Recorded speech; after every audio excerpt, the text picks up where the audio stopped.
മിസ്സാകുന്നതിൽ focus ചെയ്യുന്ന ഒരാൾക്ക് സന്തോഷം ഉണ്ടാവില്ല. ഒരു കാര്യം ചെയ്യുമ്പോൾ രണ്ടു തരം കോൺസിക്വൻസ് ഇല്ലേ? എന്റെ വീക്ക്നെസ്സിനെ നിങ്ങളുടെ സ്ട്രെങ്ത്തുമായി ഞാൻ താരതമ്യം ചെയ്യുന്ന എങ്ങനെ ന്യായീകരിക്കപ്പെടും? എല്ലാ ആളുകളും അങ്ങനെയാണ് ധരിക്കുന്നത്. വലിയൊരു അബദ്ധമല്ല. സക്സസ് ആവാനുള്ള സാധ്യതയെ നിങ്ങൾ കാണാതെ ഫെയിൽ ആവാനുള്ള സാധ്യത മാത്രം കാണുമ്പോൾ സ്വാഭാവികമായിട്ട് നിങ്ങൾക്ക് സങ്കടം ഉണ്ടാവും. നമസ്കാരം സർ. സർ, ആളുകൾക്ക് സന്തോഷമായിട്ടിരിക്കാനായിട്ട് ഭയങ്കര ഇഷ്ടമാണ്, പക്ഷെ പലപ്പോഴും അത് പറ്റാറില്ല. അപ്പോൾ ചില കാരണങ്ങൾ നമ്മളെ അൺഹാപ്പി ആക്കി മാറ്റാറുണ്ട്. അതെന്തൊക്കെ കാരണങ്ങളാണ് എന്നുള്ള കാര്യങ്ങൾ നമുക്കൊന്ന് ചർച്ച ചെയ്യാം. ഒരു അടിസ്ഥാനപരമായി എൻ്റെ ചിന്ത സന്തോഷം പുറത്ത് കാണേണ്ടതല്ല, സന്തോഷം അകത്തുണ്ടാവേണ്ടതാണെന്നാണ്. എനിക്കൊരിക്കലും നിങ്ങളെ സന്തോഷിപ്പിക്കാൻ പറ്റില്ല. നിങ്ങൾ വിചാരിച്ചാൽ എനിക്ക് എപ്പോഴും സന്തോഷം തരാനും പറ്റില്ല എന്നതാണ്. സന്തോഷം കണ്ടെത്തേണ്ടത് നമ്മുടെ മാത്രം ഉത്തരവാദിത്തമാണ് എന്ന് വിശ്വസിച്ചാൽ മാത്രമേ ഇനി നമ്മൾ ചർച്ച ചെയ്യാൻ പോകുന്ന കാര്യങ്ങൾ ആളുകൾക്ക് മനസ്സിലാവുള്ളൂ. അപ്പം നമ്മുടെ ചില നേരത്തെ ചിന്തകൾ, നമ്മുടെ ചില കാഴ്ചപ്പാടുകൾ ആണ് നമുക്ക് യഥാർത്ഥത്തിൽ ദുഃഖവും സങ്കടവും ഉണ്ടാക്കണമെന്നാണ് എൻ്റെ ഒരു വിശ്വാസം. ഉദാഹരണം നമുക്ക് കുറെ കാര്യങ്ങൾ നോക്കാം. ഒരു ഉദാഹരണം, എപ്പോഴും മനുഷ്യന്റെ ഒരു പ്രകൃതം, നോർമൽ ആളുകളുടെ ഒരു പ്രകൃതം, അവർക്ക് കുറെ കാര്യങ്ങൾ ഉണ്ടായിട്ടുണ്ടാകും. ഉള്ളതല്ല അവർ ഫോക്കസ് ചെയ്യുന്നത്, ഇല്ലാത്തതാണ്. ഇപ്പൊ നല്ല ആരോഗ്യമുണ്ടാകും, നല്ല വിദ്യാഭ്യാസം ഉണ്ടാകും, നല്ല കഴിവുണ്ടാകും. അതിൽ അഭിമാനിക്കുന്നതിന് പകരം എനിക്ക് കുറച്ച് സൗന്ദര്യം കുറഞ്ഞു പോയി, ഇല്ലെങ്കിൽ എനിക്ക് തടിയില്ല എന്നൊക്കെ പറഞ്ഞ് ഏതാണോ മിസ്സാകുന്നത്, ആ മിസ്സാകുന്നതിൽ ഫോക്കസ് ചെയ്യുന്ന ഒരാൾക്ക് സന്തോഷം ഉണ്ടാവില്ല എന്നതാണ് എനിക്ക് ആദ്യം തോന്നുന്ന കാര്യം. അപ്പോൾ എപ്പോഴും നിറവുകളെയാണ് കാണുക, പകരം ബഹുഭൂരിപക്ഷം ആളുകളെ നോക്കിക്കോളൂ, അവർ ജീവിതത്തിലെ കുറവുകളായിരിക്കും കൂടുതൽ കാണുക. അങ്ങനെ കുറവുകൾ കാണാൻ തുടങ്ങുമ്പോൾ സ്വാഭാവികമായി നമുക്കൊരു വിഷമം ഉണ്ടാകും എന്നാണ് എൻ്റെ ഒരു ധാരണ. അതായത് ഇല്ലാത്ത കുറെ കാര്യങ്ങളെ ഓവറായിട്ട് ഫോക്കസ് ചെയ്യുമ്പോൾ നമുക്ക് ഓട്ടോമാറ്റിക് ആയിട്ട് ഭയങ്കര ഇല്ലാത്ത കാര്യങ്ങളെ കുറിച്ചുള്ള തിരിച്ചറിവ് നല്ലതാണ്, കാരണം നമ്മുടെ വീക്ക്നെസ് നമുക്ക് അറിഞ്ഞിരിക്കണം. പക്ഷെ നമ്മൾ ഫോക്കസ് ചെയ്യേണ്ടത് അതല്ല. നമുക്ക് വേറെ കുറെ സ്ട്രെങ്ത് ഉണ്ടാകും. ഈ ലോകത്തെ എല്ലാ മനുഷ്യനും എന്തെങ്കിലും ഒരു സ്ട്രെങ്ത് ഉണ്ടാകും. നമ്മൾ പറയില്ലേ, നമുക്ക് മെമ്മറീസ് ഭയങ്കര ഇഷ്ടമുള്ള ആൾക്കാരാണ് ഹ്യൂമൻസ് എന്ന് പറഞ്ഞു കഴിഞ്ഞാൽ. നമുക്ക് കുറെ ഓൾഡ് മെമ്മറീസ് ഉണ്ടാവും നമ്മുടെ ജീവിതത്തിൽ. പക്ഷെ പലരും ഈ മെമ്മറീസിൽ പെട്ട് കുടുങ്ങി പോകുന്നതായിട്ട് കാണാറുണ്ട്. നല്ലതായാലും ചീത്തയായാലും അതിൽ ലിവ് ചെയ്യുന്ന കുറെ ആൾക്കാരുണ്ട്. അപ്പോൾ നമ്മൾ ഓൾറെഡി ഈ പോയിന്റ്സ് പല വീഡിയോസിലും പറഞ്ഞിട്ടുണ്ട്. അതായത് ഈ പാസ്റ്റിൽ കിടന്നുള്ള കുറെ കാര്യങ്ങൾ, അതിൽ ജീവിച്ചു പോകുന്ന കുറെ കാര്യങ്ങൾ നമ്മളെ അൺഹാപ്പി ആക്കില്ലേ സർ?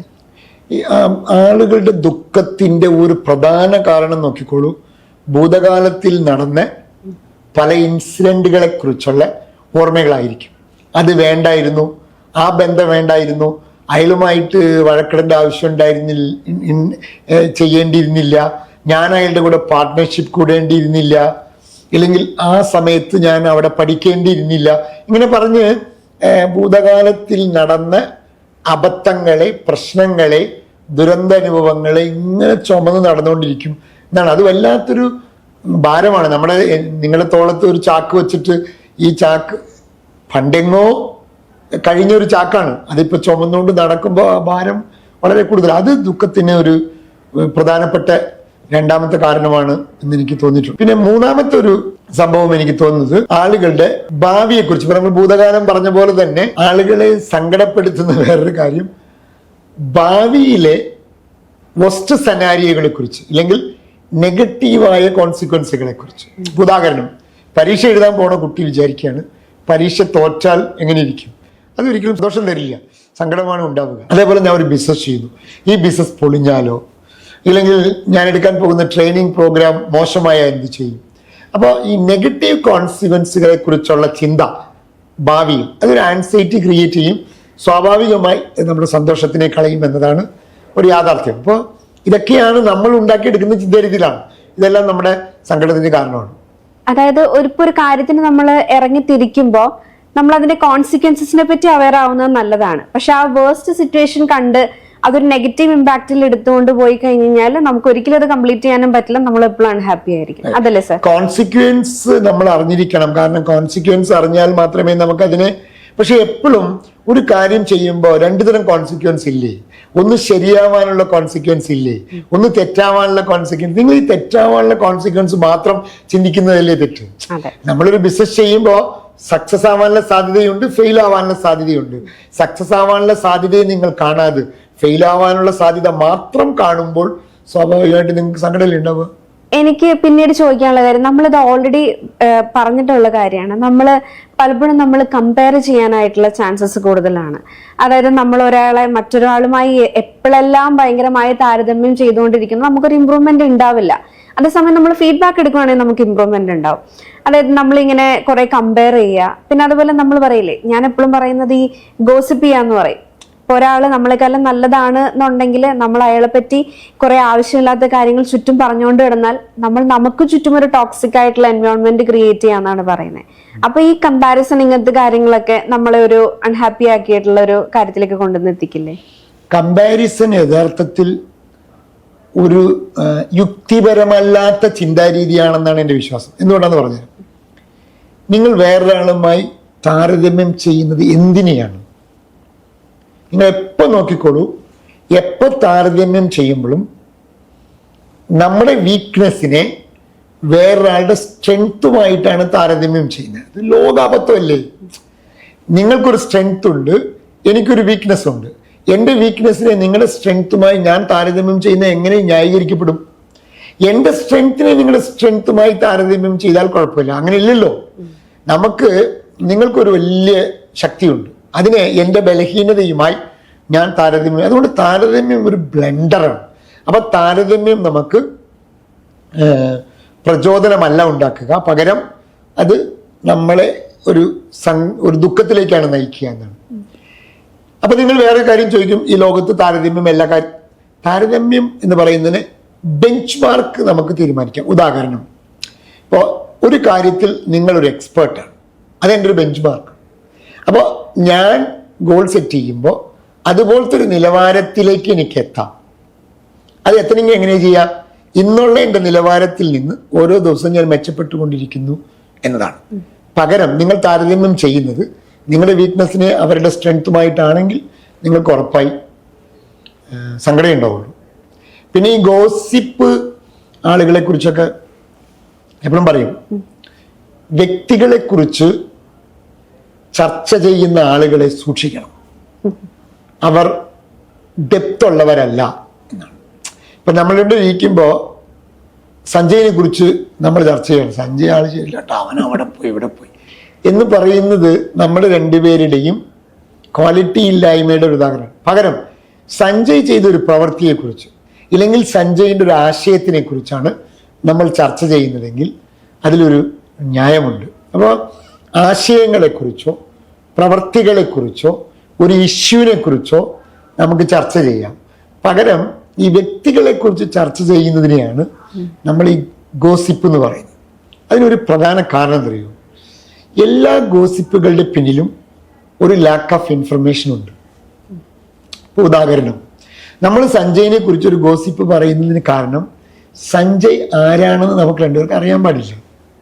നമുക്ക് നന്നായി അറിയാവുന്ന ഒരാളെ കുറിച്ച് നമ്മളൊരു സാധനം ക്രിയേറ്റ് ചെയ്യില്ല.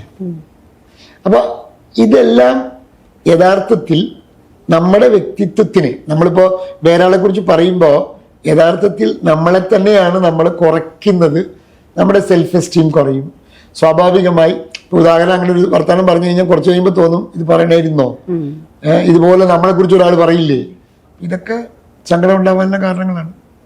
അതായത് ആവശ്യമില്ലാത്ത കുറെ കാര്യങ്ങളെ പറ്റി ഇങ്ങനെ കമ്പയർ ചെയ്ത് നമ്മുടെ തന്നെ സെൽഫ് എസ്റ്റീം നമ്മൾ കുറയ്ക്കുമ്പോൾ നമുക്കത് ഭയങ്കരമായിട്ടുള്ള സങ്കടം ക്രിയേറ്റ് ചെയ്യും.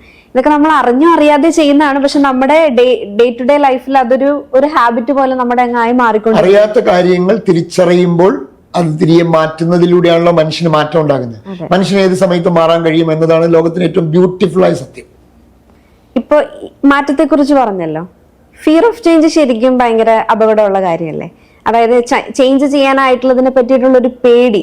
അതായത് ഇപ്പൊ ഒരു ഓപ്പർച്യൂണിറ്റി വന്നു, അല്ലെങ്കിൽ പുതിയൊരു ടെക്നോളജി വന്നു, അതിനെക്കുറിച്ച് പഠിച്ചാൽ എനിക്ക് ഇനിയും കൂടുതൽ ഉയരങ്ങളിലേക്ക് എത്താം. പക്ഷെ അതിനെ പറ്റിയിട്ടുള്ള ഒരു പേടി ശരിക്കും നമുക്കൊരു ഗ്രോത്ത് ഉണ്ടാക്കില്ല, ഒബ്വിയസ് ആയിട്ട് നമുക്കൊരു നമ്മളത് അൺഹാപ്പി ആക്കും, അങ്ങനെ കാര്യങ്ങളില്ലേ സർ? അപ്പൊ ഫിയർ ഓഫ് ചേഞ്ചിനെ പറ്റി എന്താ പറയാ? ചേഞ്ച് എന്ന് പറയുന്ന ഒരു അൺസർട്ടനിറ്റി ഉണ്ടാക്കുന്ന സാധനമാണ്. ഇപ്പോ എനിക്ക് സ്ഥിരമായി ഒരു കസേരയുണ്ട്. ആ കസേരയിൽ ഞാൻ കംഫർട്ടാണ്. ആ കസേര നിങ്ങൾ മാറിയിരിക്കാൻ പോകുമ്പോൾ പുതിയ കസേരയാണ്. പുതിയ കസേര എങ്ങനെ ഉണ്ടാകുമെന്ന് എനിക്ക് അറിഞ്ഞൂടാ, ഞാൻ ഇരുന്നിട്ടില്ല. അപ്പോൾ അൺസർട്ടനിറ്റി എല്ലാം നമ്മുടെ സങ്കടം ഉണ്ടാക്കുന്ന സാധനമാണ്. അതാണ് ഉണ്ടാവാൻ. അതുകൊണ്ടാണ് ഈ ചേഞ്ചിനെ ആളുകൾക്ക് പേടിക്കുന്നത്, ചേഞ്ച് ആളുകൾക്ക് വിഷമം ഉണ്ടാക്കുന്നത് അതുകൊണ്ടാണ്. പക്ഷെ യഥാർത്ഥത്തിൽ അത് സത്യമല്ല എന്നതാണ്. കാരണം അൺസർട്ടനായ പുതിയ കാര്യങ്ങളിലാണ് പുതിയ എക്സ്പീരിയൻസുകൾ ഉണ്ടാവുക, പുതിയ കാര്യങ്ങളിലാണ് പുതിയ ലേണിങ്സ് ഉണ്ടാവുക. അപ്പോൾ യഥാർത്ഥത്തിൽ പുതിയ കാര്യങ്ങളെ പ്രണയിക്കുകയാണ് വേണ്ടത്. ലൈഫ് ത്രില്ലാകണമെങ്കിൽ അത് തന്നെയാണ്. അപ്പോൾ നിങ്ങൾ ഈ ചേഞ്ചിനെ പേടിക്കുന്നത് യഥാർത്ഥത്തിൽ ചേഞ്ച് വരാതിരിക്കുമ്പോൾ നിങ്ങൾക്ക് ദുഃഖമാണ് ഉണ്ടാക്കുക എന്നാണ് എനിക്ക് തോന്നുന്നത്. പലപ്പോഴും ആൾക്കാർ പറയേ സാർ എപ്പോഴും പറഞ്ഞു കേട്ടിട്ടുണ്ട്, നമ്മൾ എപ്പോഴും ജനറലൈസ് ചെയ്യും. അപ്പൊ നമുക്ക് ഉണ്ടായ ഇൻസിഡൻസ് വെച്ചിട്ട് നമ്മൾ പറയും ആൾക്കാരൊന്നും കൊള്ളില്ല, ഒന്നിനെ വിശ്വസിക്കാൻ പറ്റില്ല. ശരിക്കും നമ്മളെ തന്നെ നമ്മൾ അവിടെ ഐസൊലേറ്റ് ചെയ്യാണ്. അപ്പൊ നമുക്ക് റിലേഷൻഷിപ്പ് മെയിൻറ്റെയിൻ ചെയ്യാൻ പറ്റുന്നില്ല. നമ്മൾ അങ്ങനെ ഐസൊലേറ്റ് ആവുമ്പോൾ തന്നെ ഒബ്വിയസ്ലി നമുക്ക്, ഞാൻ പറയും, ആളുകളാണ് നമ്മളെ ലൈവ് ആക്കി കൊണ്ടുപോകുന്ന കുറെ കാര്യങ്ങൾ. അപ്പൊ അതൊരു റീസൺ അല്ലേ സാറേ? Absolutely correct. ഞാൻ പറയും സന്തോഷം ഉണ്ടാകുന്നത് പ്രധാനമായി 2 കാര്യങ്ങളിലാണ്. ഒന്ന് നമ്മൾ ചെയ്യുന്ന ജോലിയിൽ, 2 നമ്മുടെ ബന്ധങ്ങളിൽ. കാരണം ജോലി നമ്മൾക്ക് ഇഷ്ടമുള്ള ക്രിയേറ്റീവായി ജോലി ചെയ്താൽ നമ്മൾ ഭയങ്കര ഹാപ്പി ആയിരിക്കും. അതുപോലെ തന്നെ ബന്ധങ്ങളും നമ്മളെ ഭയങ്കരമായി, നല്ല ബന്ധങ്ങൾ ഹാപ്പി ഉണ്ടാക്കും. ചില ആളുകൾക്ക് മനുഷ്യന്മാരെ പേടിയാണ്. People fear of people. ആളുകളെ വിശ്വസിക്കാൻ പറ്റില്ല, ആളുകളായിട്ട് അടുത്താൽ പ്രോബ്ലമാണ് എന്ന് ആളുകൾ അങ്ങനെ ചിന്തിക്കും. അത് ചിലപ്പോൾ ഇവരുടെ ഭൂതകാലത്തിലുണ്ടായ ഏതെങ്കിലും ഒരു എക്സ്പീരിയൻസിനെ വെച്ചിട്ടായിരിക്കും ഇവർ പറയുന്നത്. പക്ഷെ ഞാൻ പറയും അങ്ങനത്തെ സംഭവങ്ങൾ വളരെ ഒറ്റപ്പെട്ടതാണ്. ഉദാഹരണം, നിങ്ങൾ ജീവിതത്തിൽ ആയിരക്കണക്കായ ആളുകളെ കണ്ടിട്ടുണ്ടാകും, ഇടപഴകിയിട്ടുണ്ടാകും. അതിൽ 1-2 ആളുകളിൽ നിന്ന് ഒരു ബാഡായ എക്സ്പീരിയൻസ് ഉണ്ടായിട്ടുണ്ടാകും.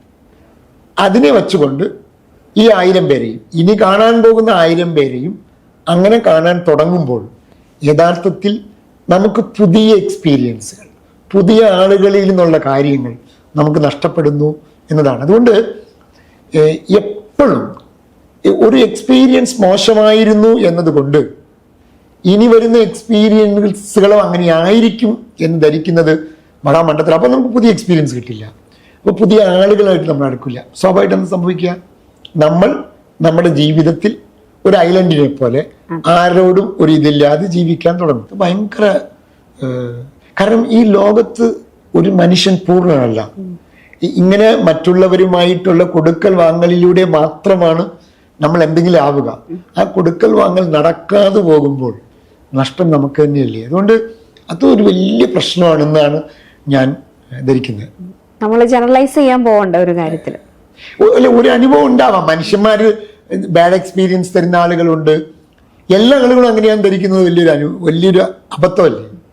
അപ്പൊ അങ്ങനെ കാണാൻ തുടങ്ങുമ്പോൾ ഒരാളായിട്ട് അടുക്കുമ്പോൾ നമുക്ക് തോന്നും അയ്യോ ഇയാളുടെ അടുത്ത പ്രശ്നമാവോ എന്ന് വിചാരിക്കാൻ തുടങ്ങിയാൽ പിന്നെ അയാളായിട്ടുള്ള അതിനെക്കുറിച്ച് ഓർത്ത് വിഷമിച്ചുകൊണ്ടിരിക്കുക എന്നതാണ്. അതൊരു നല്ല തോട്ട് പാറ്റേൺ അല്ല, അതിൽ വർക്ക് ചെയ്യണം എന്നാണ് ഞാൻ എപ്പോഴും പറയുക. ലാസ്റ്റ് ഒരു കാര്യത്തെ പറ്റി കൂടി പറയാം. നമ്മൾ സ്വയം ക്രിട്ടിസൈസ് ചെയ്യുന്ന കുറെ ആൾക്കാരുണ്ട്. ഇപ്പൊ എന്ത് കാര്യം നമ്മുടെ ലൈഫിൽ ഉണ്ടായാലും സാർ എപ്പോഴും പറയും നമ്മുടെ ലൈഫിലെ റെസ്പോൺസിബിലിറ്റി നമ്മൾ ഏറ്റെടുക്കണം. റെസ്പോൺസിബിലിറ്റിയും നമ്മൾ സ്വയമായി ബ്ലെയിം ചെയ്യുന്നതും രണ്ടും ഡിഫറെന്റ് ആണ്.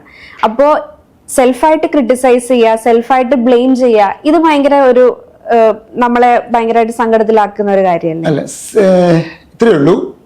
നിങ്ങൾ സെൽഫ് ക്രിട്ടിക് ആകുന്നതിൽ തെറ്റില്ല എന്ന്. ഉദാഹരണം, എൻ്റെ ട്രെയിനിങ്ങിനെ കുറിച്ചു, എൻ്റെ സ്പീച്ചിനെ കുറിച്ച്, എൻ്റെ ബിഹേവിയറെ കുറിച്ച് ഞാനൊരു ക്രിട്ടിക്കലായി കാണുന്നതിൽ തെറ്റില്ല. പക്ഷെ അതിനെ നിങ്ങൾ ബ്ലെയിം ചെയ്യുകയാണോ ലേൺ ചെയ്യുകയാണോ എന്നതാണ് പ്രധാനം. ഇപ്പൊ ഉദാഹരണം, എൻ്റെ ഒരു ട്രെയിനിങ് പ്രോഗ്രാം തെറ്റി, ഞാൻ വളരെ ക്രിട്ടിക്കലായിട്ട് മധു അതൊന്നും ചെയ്യരുതായിരുന്നു എന്ന് ഞാൻ എന്നോട് തന്നെ പറയുന്നു. ആ പറയുന്നതിനെ അത് ചെയ്യേണ്ടായിരുന്നു എന്ന് ഞാൻ ബ്ലെയിം ചെയ്യുകയാണോ വേണ്ടേ? പകരം അതിൽ നിന്ന് ഒരു കോൺസിക്വൻസ് ഉണ്ടായി, അതിൽ നിന്ന് ചില പാഠങ്ങൾ ഞാൻ പഠിച്ചു, അടുത്ത തവണ ഇത് ഉണ്ടാകുമ്പോൾ ഞാനത് ചെയ്യില്ല എന്ന്. അതാണ് ലേണിംഗ് ആണ് ചേഞ്ചിലേക്ക് നയിക്കുക. അപ്പം നമ്മളെ ഒന്ന് ഒരു ക്രിട്ടിക്കൽ വ്യൂവോടുകൂടി കാണുന്നതിൽ തെറ്റില്ല, കാരണം അപ്പോഴേ നമുക്കൊന്ന് വളരാൻ പറ്റുള്ളൂ. പക്ഷെ അതിൻ്റെ കുറ്റപ്പെടുത്തലായി കാണുമ്പോഴാണ് പ്രോബ്ലം തുടങ്ങും. ഇപ്പൊ നമ്മൾ കുറെ പോയിന്റ്സിനെ പറ്റി നമ്മളിപ്പോ ഡിസ്കസ് ചെയ്തു. അതായത് ഞാൻ നേരത്തെ പറഞ്ഞ പോലെ അറിയാതെ ചെയ്യുന്ന കുറെ കാര്യങ്ങൾ പിന്നീട് നമ്മുടെ ലൈഫിന്റെ ഒരു ഭാഗമായിട്ട് ഇങ്ങനെ മാറുകയാണ്. ആ ചെയ്യുന്ന കുറെ കാര്യങ്ങൾ നമ്മൾ അൺഹാപ്പി ആക്കിക്കൊണ്ടിരിക്കുകയാണ്. ഇതൊന്ന് ഓവർകം ചെയ്യാനായിട്ട് എന്ത് നമുക്ക് ചെയ്യാൻ പറ്റും? ഇത്രയേ ഉള്ളൂ. ഏത് കാര്യങ്ങളാണോ അബോധപൂർവമായി ചെയ്തുകൊണ്ടിരിക്കുന്നത്, ഇത്തരം വീഡിയോസ് എന്തിനാണ് നമ്മൾ കാണുന്നത്? ഇത്തരം വീഡിയോസ് കാണുമ്പോൾ ഇതാണല്ലേ എന്ന് തിരിച്ചറിവാണ്, അവബോധമാണ് ആദ്യം ഉണ്ടാവുക, അവയർനെസ് ആണ് ആദ്യം ഉണ്ടാവുക. ഇതിങ്ങനെയാണല്ലേ സംഭവിക്കണേ എന്ന് തിരിച്ചറിവ് വരുമ്പോൾ, അത് ഉണ്ടായിക്കഴിഞ്ഞാൽ പിന്നെ നമ്മൾ എന്താ ചെയ്യുന്നത്? ബോധപൂർവം അടുത്ത തവണ ഉണ്ടാവുമ്പോൾ ഇങ്ങനെയല്ല നമ്മൾ ചിന്തിക്കേണ്ടത്, ഇങ്ങനെയാണ് അതിൻ്റെ ശരിയായ മാർഗം. അങ്ങനെ ഒരു ബോധപൂർവമായ ശ്രമം നടത്തും. ഈ ബോധപൂർവമായ ശ്രമം കൂടുതൽ തവണ നടത്തുമ്പോൾ പിന്നീട് ഇപ്പോൾ എങ്ങനെയാണോ നിങ്ങൾ അബോധപൂർവമായ ഒരു കാര്യം ചെയ്യുന്നത്, അത് പിന്നീട് പുതിയ കാര്യങ്ങളായി മാറും. അപ്പൊ അങ്ങനെയാണല്ലോ നമ്മൾ ശീലം പഠിക്കുന്നത്. ഒരു കാര്യം നിലവിൽ ചെയ്തുകൊണ്ടിരിക്കുന്നു, അത് അല്ല നല്ലത് എന്ന് നമ്മൾ തിരിച്ചറിയുന്നു. അപ്പൊ നമ്മൾ ബോധപൂർവം പുതിയ കാര്യങ്ങൾ ചെയ്യുന്നു. പിന്നീട് കുറച്ച് കഴിയുമ്പോൾ ആ പുതിയ കാര്യങ്ങൾ ശീലങ്ങളായി മാറുന്നു എന്നാണ്. അങ്ങനെയാണ് മനുഷ്യന്റെ വളർച്ച. അപ്പോ ഇത് കണ്ടുകൊണ്ടിരിക്കുന്ന ആൾക്കാർക്ക് നല്ല കുറെ ഹാബിറ്റ്സ് ഉണ്ടാക്കാനായിട്ട് പറ്റട്ടെ, സെൽഫായിട്ടുള്ള കുറെ കാര്യങ്ങൾ മാറ്റാനുള്ള കാര്യങ്ങൾക്ക് അവർക്ക് ഐഡന്റിഫൈ ചെയ്യാനായിട്ട് പറ്റട്ടെ. അപ്പൊ ഇത് വളരെ ഇൻസൈറ്റ്ഫുൾ ആയിട്ടുള്ള ഒരു ടോക്ക് ആയിരുന്നു. So thank you so much for your time. നമ്മൾ ഇനിയും പുതിയൊരു ടോപ്പിക്കായിട്ട് വരുന്നതായിരിക്കും. Okay Krishna, thank you.